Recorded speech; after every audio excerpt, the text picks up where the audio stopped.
ನಮಸ್ಕಾರ. ನಮ್ಮ ನಾಡು ವಾರ್ತೆಗಳಿಗೆ ಸ್ವಾಗತ. ಈಗ ಮುಖ್ಯಾಂಶಗಳು. ರಾಜ್ಯಪಾಲರು ಕಾಂಗ್ರೆಸ್ನ ಕೈಗೊಂಬೆ. ಎಂಪಿ ಎಂಎಲ್ಎ ಆಗುವ ಆಶೆ ಇದ್ದರೆ ರಾಜ್ಯ ಬಿಟ್ಟು ತೊಲಗಿ. ರಾಜ್ಯಪಾಲರ ವಿರುದ್ಧ ಕಿಡಿಕಾರಿದ ಬಿಜೆಪಿ ನಾಯಕರು. ರಾಜ್ಯಪಾಲ HR ಭಾರದ್ವಾಜರ ಕ್ರಮ ಸರಿ ಎಂದರು ರಮಾನಾಥ ರೈ.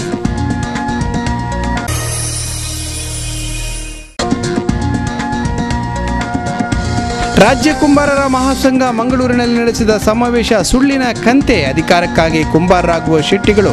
ಪತ್ರಿಕಾಗೋಷ್ಠಿಯಲ್ಲಿ ಚಂದಪ್ಪ ಮೂಲ್ಯ ಟೀಕೆ.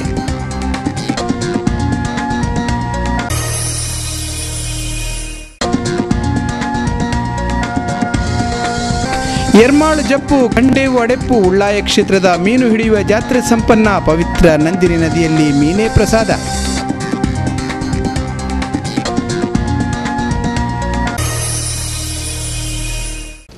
ವಾರ್ತೆಗಳ ವಿವರ.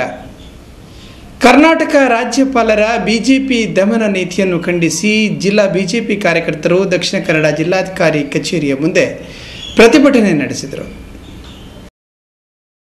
ದಕ್ಷಿಣ ಭಾರತದ ಮೊತ್ತ ಮೊದಲ ಬಿಜೆಪಿ ಸರ್ಕಾರ ಎಂದು ಹೆಸರು ಪಡೆದಿದ್ದ BS ಯಡಿಯೂರಪ್ಪ ಸರ್ಕಾರದ 7 ವರ್ಷ ಕಾಟಕ್ಕೆ ಇನ್ನೂ ಮುಕ್ತಿ ಸಿಕ್ಕಿಲ್ಲ. ಪ್ರತಿ ತಿಂಗಳು ಒಂದಲ್ಲ ಒಂದು ವಿಘ್ನಗಳು ತಲೆದೋರುತ್ತಲೇ ಇರುತ್ತದೆ.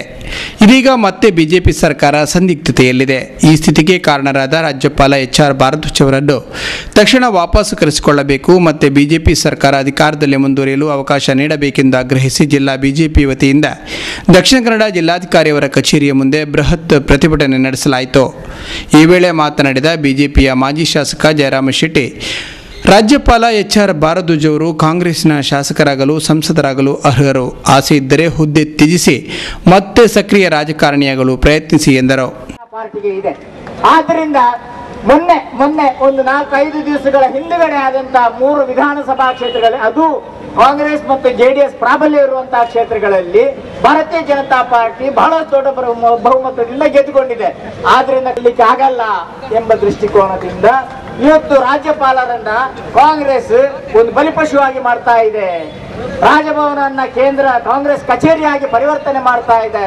ಭಾರದ್ವಾಜರು ಒಬ್ಬ ಕಾಂಗ್ರೆಸ್ ಏಜೆಂಟರಾಗಿ ಕೆಲಸ ಮಾಡ್ತಾ ಇದ್ದಾರೆ. ಈ ವಿಚಾರದ ಬಗ್ಗೆ ನಮ್ಮ ಪ್ರತಿಭಟನೆ. ಭಾರದ್ವಾಜರವರು ಹಿಂದ್ಗಡೆ ಹೇಳಿದ್ದಾರೆ. ಅವರನ್ನ ಪತ್ರಿಕಾ ಮಾಧ್ಯಮದವರು ಕೇಳಿದ್ರು, ನೀವು ಕಾಂಗ್ರೆಸ್ ಅಂತ. ನನಗೆ ಕಾಂಗ್ರೆಸ್ ಅಂತ ಹೇಳಲಿಕ್ಕೆ ಹೆಮ್ಮೆ ಆಗ್ತದೆ ಅಂತ ಹೇಳ್ತಾ ಇದ್ದಾರೆ. ನಾವು ಅವರು ಕಾಂಗ್ರೆಸ್ JDS ಸ್ವತಂತ್ರ ಪಾರ್ಟಿ ಯಾವ್ದು ಅಂತ ಕೇಳ್ತಾ ಇಲ್ಲ.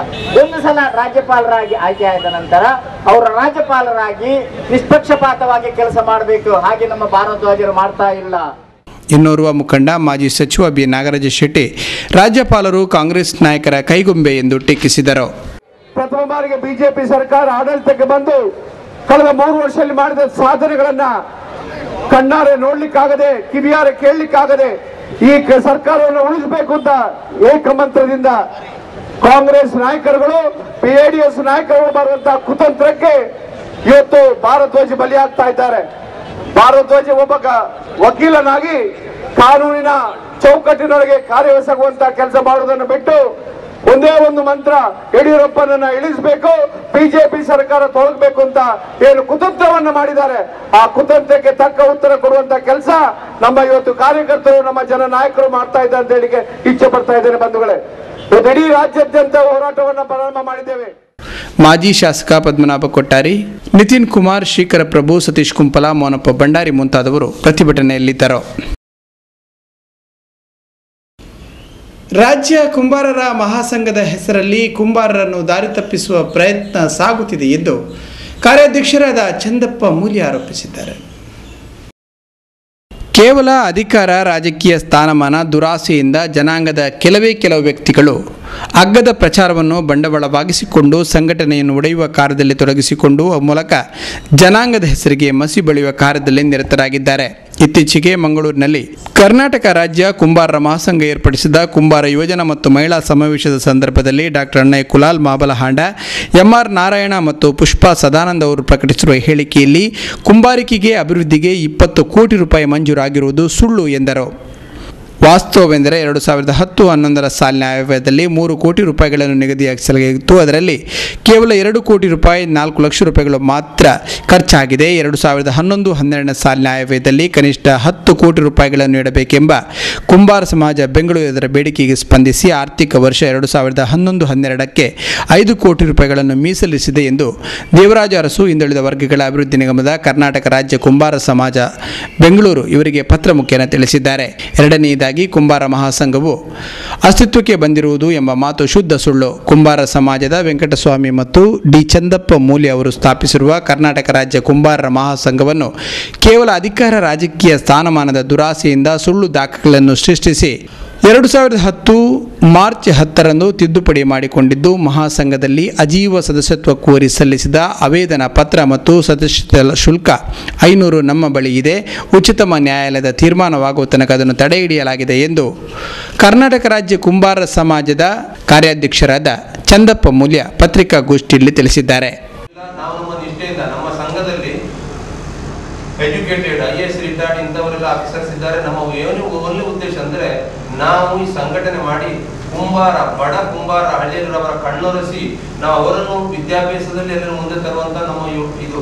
ಆದರೆ ಅದನ್ನು ತಾತ್ಕಾಲಿಕವಾಗಿ ಪ್ಯಾರಲ್ ಆಗಿ ಕೆಲವರದನ್ನು ಸದುಪಯೋಗ ಪಡೆದುಕೊಂಡು ಮುಂದೆ ಬಂದದನ್ನು ಒಂದು ಈ ಸಂಘಟನೆ ತಪ್ಪು ದಾರಿಗಳಿರುವಂತಹ ಪ್ರಯತ್ನ ಮಾಡ್ತಾರೆ. ಆದ್ರೆ ಎರಡು ಮುಖ್ಯ ವಿಷಯಗಳನ್ನು ನಾವು ಇನ್ನು ಮುಂದಿಟ್ಟಿಗೆ ಪ್ರಯತ್ನ ಮಾಡ್ತೇನೆ.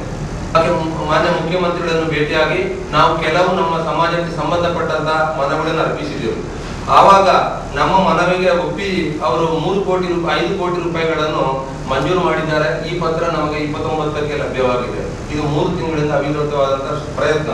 ಇದನ್ನು ಕಡೆಗಣಿಸಿ ಅಂದ್ರೆ ಇದು ಅಲ್ಲ ಅಂತ ಹೇಳುವ ಉದ್ದೇಶದಿಂದ ಅದನ್ನು ಹೈಲೈಟ್ ಮಾಡಿ ಈ ಪೇಪರ್ ಇದರಲ್ಲಿ ಪ್ರಚಾರ ಪಡಿಸಲಿಕ್ಕೋಸ್ಕರ ಸುಳ್ಳು ಪ್ರಚಾರ ಪಡಿಸಿ ಇಲ್ಲಿ ಒಂದು ಸ್ಟೇಟ್ಮೆಂಟ್ ಕೊಟ್ಟಿದ್ದಾರೆ. 20 ಕೋಟಿ ಇದು ಶಂಕ್ಷನ್ ಆಗಿದೆ ಅಂತೇಳಿ, ಅದಾಗಿಲ್ಲ. ಸಂಘಟನಾ ಕಾರ್ಯದರ್ಶಿ Ramanath Vitla, HR Srinivas, H Prakash, DV ಗುಣಗ, BS Kulal ಮತ್ತು ಪುಟ್ಟರಾಜು ಪತ್ರಿಕಾಗೋಷ್ಠಿಯಲ್ಲಿ ಉಪಸ್ಥಿತರಿದ್ದರು.